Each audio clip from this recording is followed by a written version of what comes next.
सती के शरीर को अपने कंधे पर उठा करके महाराज भगवान शिव चले हैं। 51 जगह मां का शरीर गिरा, अंग प्रति अंग गिरे, जहां पर 51 शक्तिपीठ का निर्माण हुआ, एक एक भैरव की स्थापना हुई। और आज भगवान शिव सती के वियोग में इधर उधर भटक रहे हैं। सती ने अपने प्राण त्यागते समय हरि से प्रार्थना की थी, हे प्रभु, जब भी मुझे मनुष्य शरीर मिले, जब भी मैं जन्म लूं, तब तब मुझे शिव की ही पत्नी बनाना। और आज महाराज वही सती पार्वती के रूप में राजा हिमांचल जी के यहाँ जन्मी है और हिमांचल जी के यहाँ जन्म हुआ है। नारद जी पधारे, हिमांचल जी ने बड़ा स्वागत किया और महाराज पूछा कि प्रभु, मेरी पुत्री की हस्तरेखा देख करके बताओ कि इसका भाग्य कैसा है।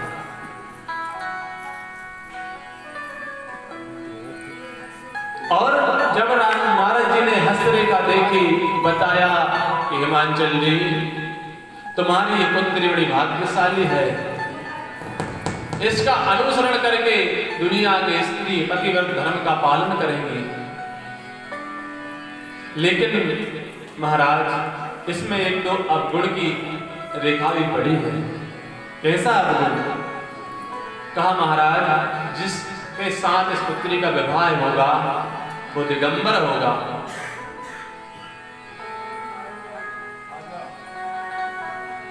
माता पिता से हीन होगा और अमंगल होगा, जिसमें कोई गुण नहीं होगा। ऐसे लड़के के साथ, ऐसे वर के साथ इस पुत्री का विवाह होगा। महाराज जब कहा तो हिमांचल जी को चिंता सताई कि ऐसा वर हमारी पुत्री को मिलेगा। तो नारद जी से उपाय पूछा, कोई उपाय बताएं। नारद जी ने कहा कि महाराज, यदि इस पुत्री का विवाह भगवान शिव के साथ हो जाए तो शिव में ये सब गुण मिलते हैं। शिव जी दिगंबर भी हैं, शिव जी के माता पिता भी नहीं है, और महाराज समर्थ को नहीं दोष गुसाएं। जो समर्थ होता है ना, उसको दोष नहीं होता। यदि गरीब आदमी चने खाए तो लोग कहते हैं भूख से मर रहा है, और यदि अमीर आदमी चने खाए तो कहते हैं शौक से खा रहा है, क्योंकि वो सामर्थ है, उसमें दोष नहीं है। लेकिन गरीब आदमी का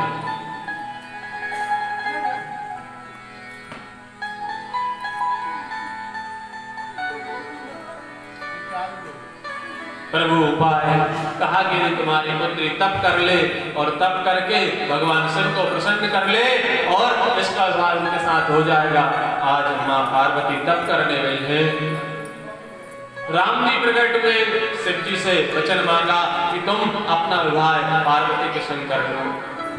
शिव जी ने सप्त ऋषियों को भेजा पार्वती की परीक्षा लेने के लिए। सप्त ऋषियों ने आकर कहा, देवी तुम कहां शिव के चक्कर में लगी हो? अरे वो तो दिगंबर है, माता पिता नहीं है, और यदि तुम चाहो तो हम तुम्हारा विवाह भगवान विष्णु के साथ करा देते हैं, जो सर्वगुण संपन्न है, सुंदर है। पार्वती बोली कि मेरी तो जन्म जन्म से ये अभिलाषा है कि मैं केवल भगवान शिव को ही अपना पति बनाऊंगी, नहीं तो पूरी जिंदगी कुंवारी ही रहूंगी। सप्तऋषि गए, महाराज पूरा दृढ़ प्रेम आपके चरणों में पार्वती का है। आज महाराज विवाह की तैयारी होने लगी और भगवान शिव का विवाह होने लगा। भगवान शिव सुंदर दूल्हा बने हैं, अद्भुत दूल्हा बने हैं। और ऐसे दूल्हा बने महाराज की भस्मी रमाई है, जटाओं का मोर मुकुट बनाया और मोर मुकुट बना करके बैल पर बैठे हैं और बैल पर भी उल्टे बैठे हैं।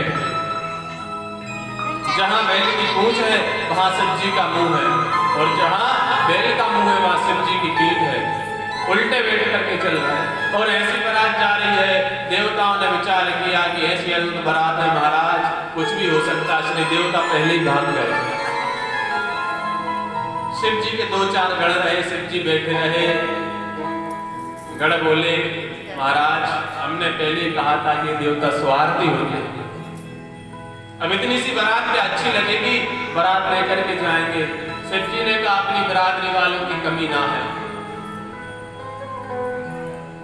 जाओ और बुला करके लाओ। और महाराज गण पहुंचे हैं, मृदंग आदि बजाया, शमशान में जितने भी सो रहे थे भूत प्रेत सब उठ करके आ गए। आदेश करें, बोले बारात में चलना है, तुमको कोई नहीं ले जाता, हम ले जाएंगे। जिसको कोई नहीं अपनाता उसको सब अपनाते हैं। बताओ कोई नाग किसी देवता के गले में पड़ा, बिच्छू ततैया किन किन को अपनाया शिव ने। विष को किसी ने नहीं पिया लेकिन शिव जी ने पिया।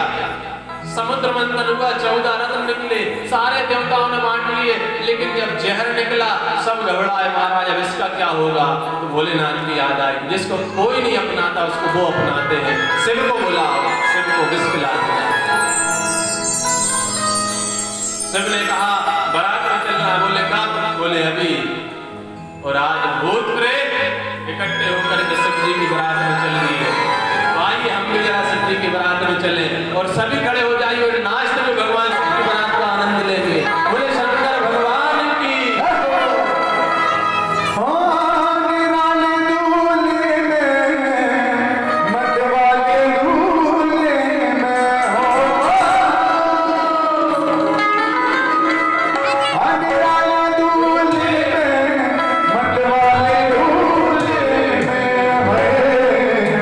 सज रहे ओ सज रहे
बोले शंकर भगवान की जगत जननी मैया की जय जय श्री राम।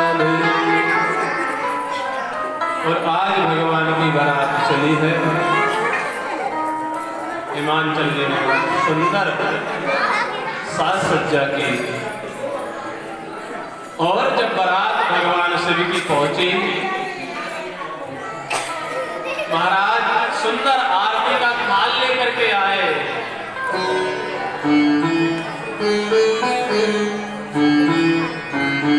आज सासू आरती करने आई और जैसे ही देखा कि शिव जी का इतना विकराल स्वरूप, आरती का थाल छूट गया।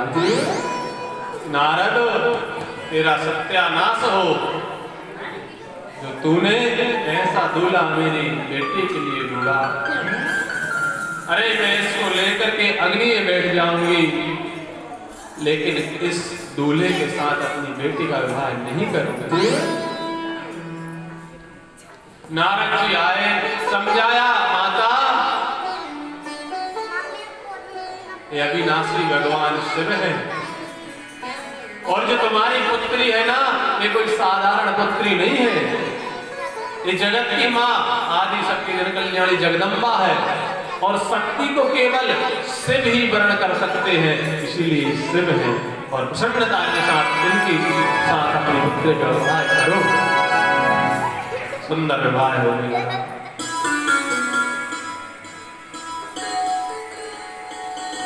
भावर परिक्रमा होने लगी। हिमाचल जी ने कन्या का दान किया। पूछा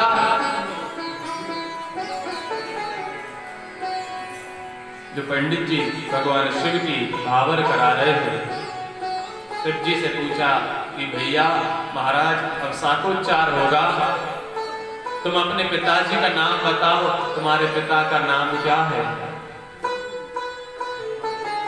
शिव जी ने मैंने विचार किया, मैं तो जगत का पिता हूं, मेरा पिता कौन हो सकता है? नाम तो बताना पड़ेगा तभी विवाह आगे होगा। विष्णु जी की ओर इशारा किया। विष्णु जी ने कहा कुछ देर के लिए बोल दो, मैं तुम्हारा पिता हूं। शिव जी बोले मेरे पिता विष्णु।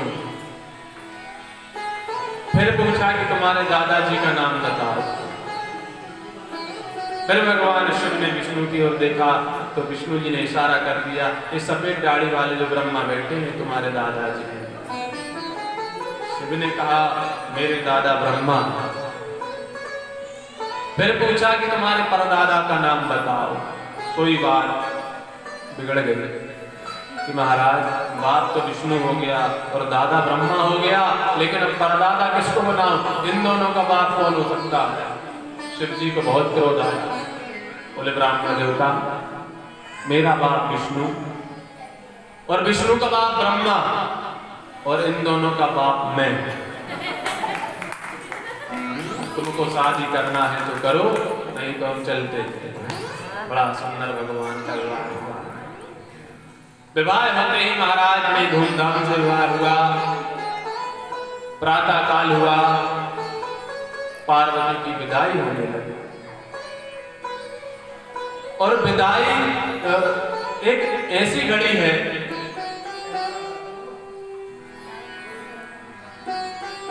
कि सबसे ज्यादा दुख उस दिन पिता को होता। पूरी शादी पिता हंसी खुशी करता, कभी नहीं रोता, ना तो मंडप में ना कभी, क्योंकि वो अपने आंसुओं को छुपा के रखता है। लेकिन जब बेटी विदा होने लगती है तब बाप की स्थिति देखो, तब बाप रोता।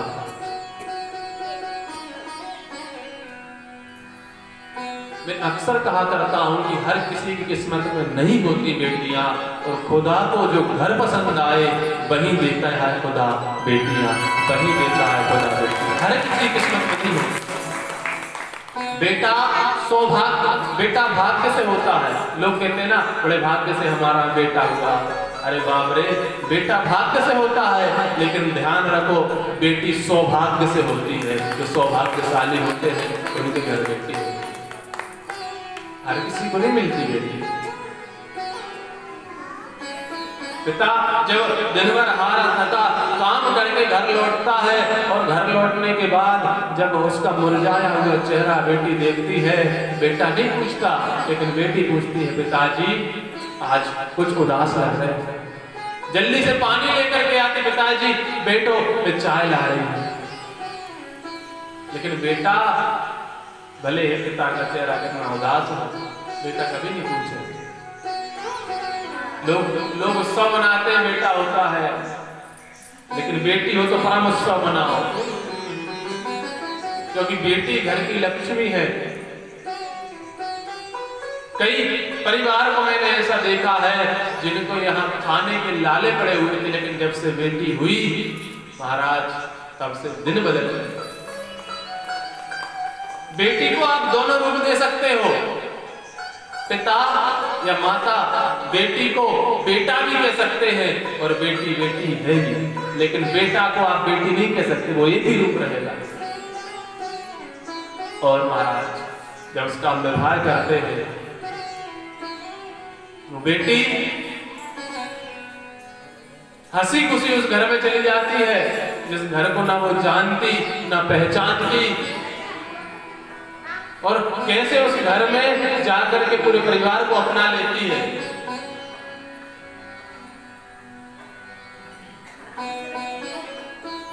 आज यहाँ पार्वती की जब विदाई हो रही है,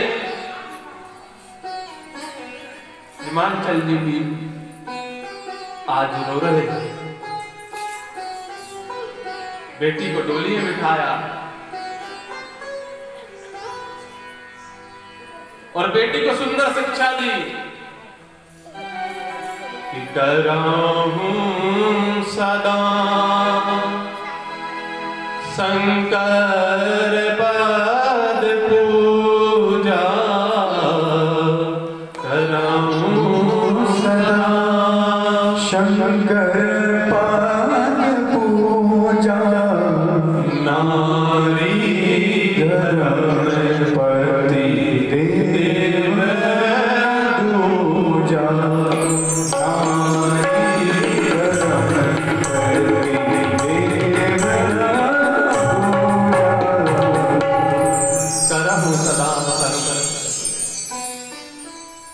और बेटी आते कितने दिनों के लिए हमारे घर में? पहले तो लोग 14-15 साल विवाह कर देते थे, आज के जमाने के हिसाब से यदि कहें तो अधिकतम 20 से 25 वर्ष। और महाराज 25 वर्ष वो हमारे यहाँ है, और बेटी का तो जीवन ही पराधीन है, और कहते हैं पराधीन सपने सुख नाही। पराधीन जो होता है उसको सपने में भी सुख नहीं मिलता।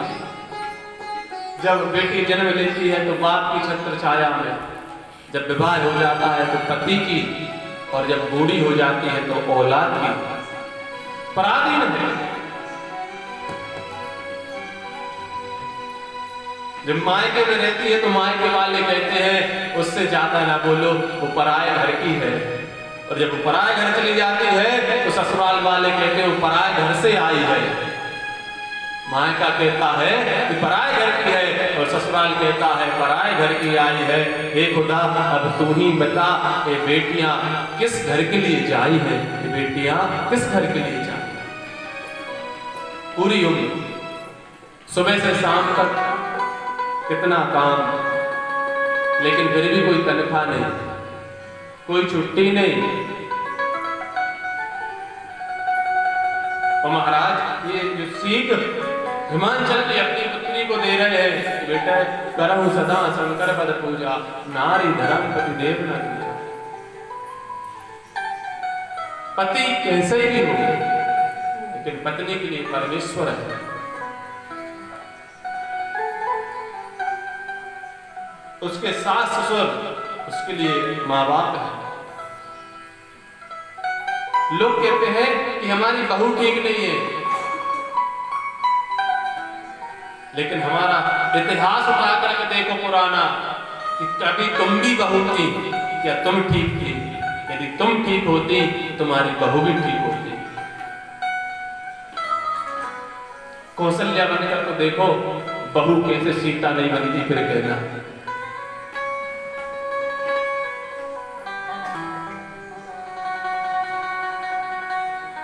करहु सदा शंकर पद तुमे।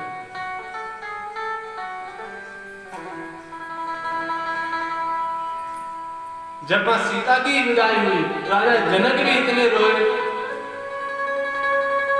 राजा दशरथ के आगे हाथ जोड़ करके बोले, हे प्रभु, मैं आपकी बराबरी का नहीं था, आपके लायक नहीं था, लेकिन फिर भी आपने इस दास को अपना लिया और मेरी बेटियां ये सुकुमार हैं, महलों में पली हैं, और इनसे कभी कोई गलती हो जाए तो मुझे संदेशा भेज देना और अपनी रानियों से जाकर के कहना कि जैसे हमारी आंख की रक्षा हमारी पलकें करती हैं, जैसे कोई कचरा उड़ करके आ रहा हो तो पहले आंख में ना जाकर के पलक में लग जाता है, पलक बंद हो जाती है, उसी प्रकार हमारी बेटियों की रक्षा करना। ये बड़ी सुकुमार है।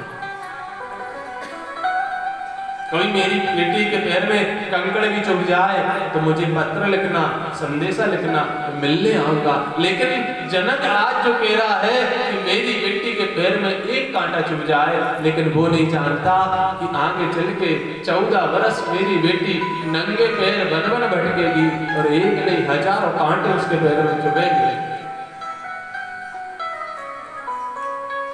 धीरज धर्म मित्र अरुणारी, आपतकाल परखिए चारी।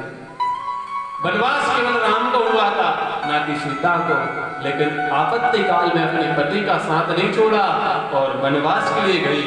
राजा जनक जब मिलने पहुंचे और सीता का जब भेष देखा, आभूषण नहीं है, सुंदर वस्त्र नहीं है, पैरों में से कई जगह से रक्त निकल रहा है, देख करके रोने लगे, अश्रुओं की धारा लग गई। बेटी,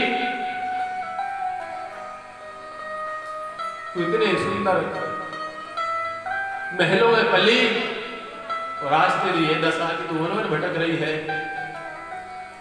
लेकिन अपने सीने पे हाथ रखा कि बेटी, आज मैं इसलिए नहीं रो रहा हूं कि तेरे चरणों में से रक्त निकल रहा है, सुंदर वस्त्र नहीं है, आभूषण नहीं है, आज मैं इसलिए रो रहा हूं बेटी कि शायद तेरी जगह कोई बेटा होता तो वो मेरा नाम डुबो देता,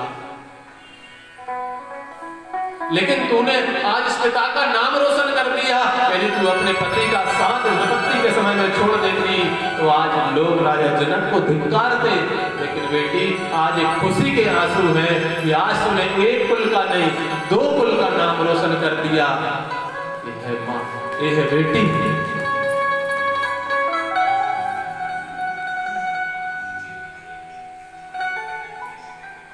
जैसे हम भगवान की सेवा करते हैं, बेटी भी कुछ दिन के लिए मेहमान बनकर के आई हमारे घर में और वो उसी दिन से पराई हो जाती है जिस दिन उसकी भावर हुई और विदाई हुई। यदि फिर वो 4 दिन बाद ससुराल से भी आएगी और 5वें दिन ससुराल जाएगी और उसको कुछ देने की इच्छा होगी तो फिर पहले बेटे से पूछना पड़ेगा, यदि उसकी भाभी होगी तो उससे पूछना पड़ेगा। अभी तक उसका घर था, लेकिन जिस दिन से विदाई हुई वो पराई हो गई।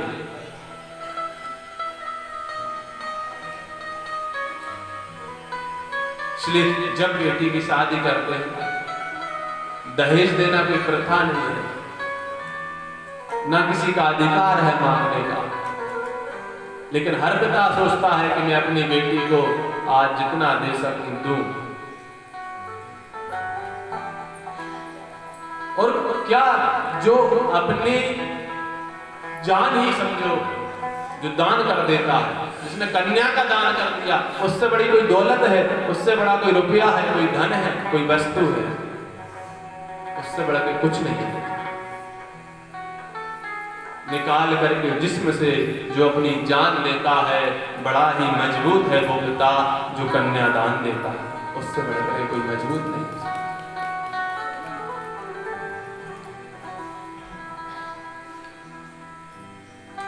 प्रातः काल आंगन सूना लगता है, जिस दिन बेटी चली जाती है।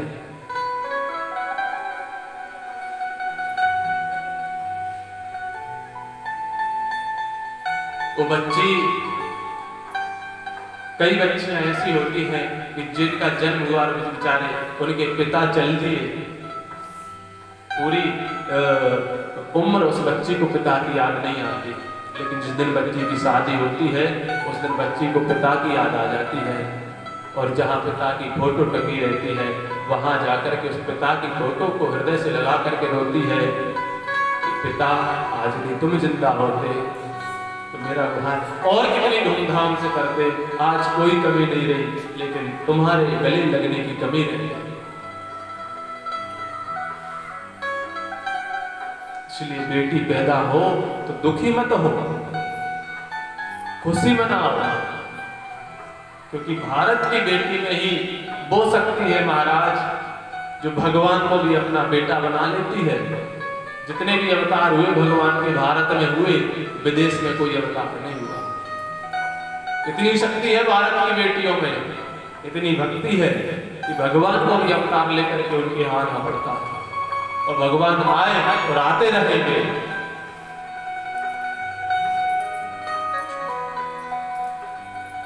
इसलिए बेटी को हर खुशी दो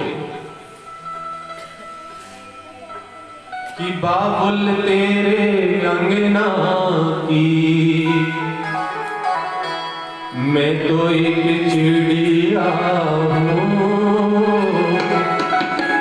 रात भर का बसेरा है, रात भर का बसेरा है, सुबह पिया घर जाना है, रात भर बसेरा है, सुबह पिया घर जाना है, बाबुल तेरे अंगना की मैं तो एक चिड़िया हूँ, बाबुल तेरे अंगना की मैं तो एक चिड़िया हूँ, बाबुल तेरे अंगना की मैं तो एक चिड़िया हूँ, रात भर बसेरा है और सुबह उड़ जाना है, रात भर बसेरा है,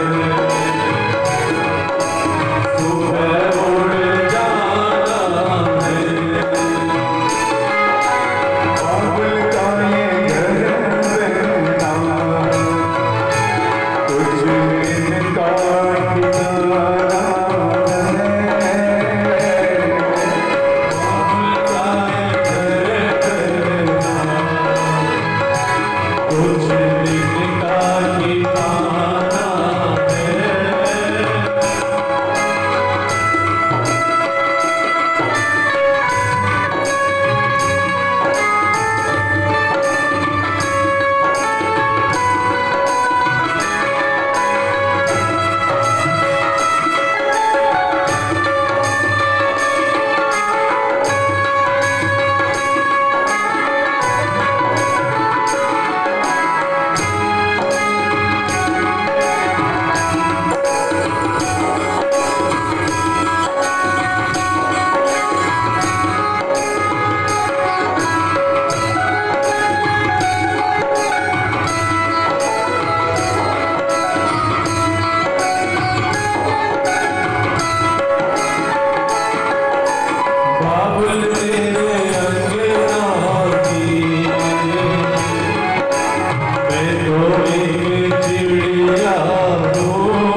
देवी को डोली में बिठाया,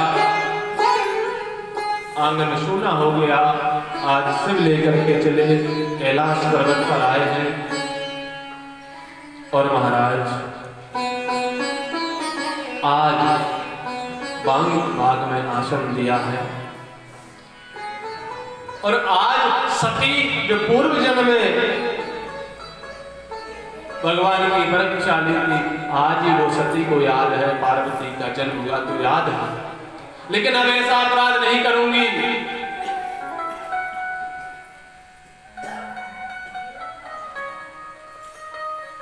अब ऐसा अपराध नहीं करूंगी। और शिव से एक दिन शिव जी को बड़ा प्रसन्न देखा कि आज शिव बड़े प्रसन्न है, आज मेरे स्वामी बड़े प्रसन्न हैं। और महाराज जाकर के भगवान शिव का पूजन किया।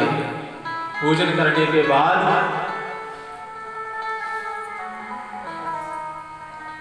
आज प्रसन्न चित्त देख करके पार्वती ने पूछा, पूछे हो रघुपति कथा प्रसंगा, सकल लोक जग पावनी गंगा।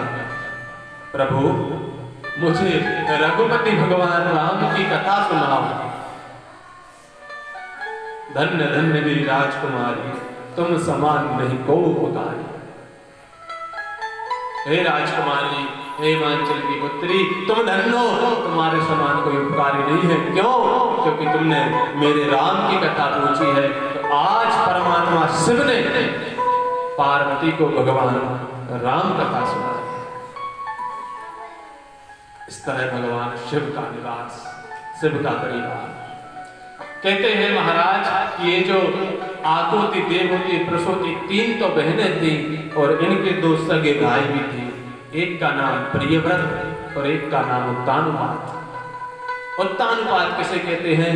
जिसका समाज में नाम ऊंचा हो, उसका नाम उत्तानुपात है। उत्तानुपात राजा है जो उनकी पत्नी है सुनीति, और उन्हीं सुनीति से महाराज ध्रुव जी महाराज उत्पन्न हुए हैं। एक और अंदर विवाह किया, उस पत्नी का नाम है सुरुचि, और उससे भी एक महाराज को उत्तम नाम का पुत्र। एक दिन राजा उत्तानुपात अपने महल में बैठे थे और महल में बैठे बैठे महाराज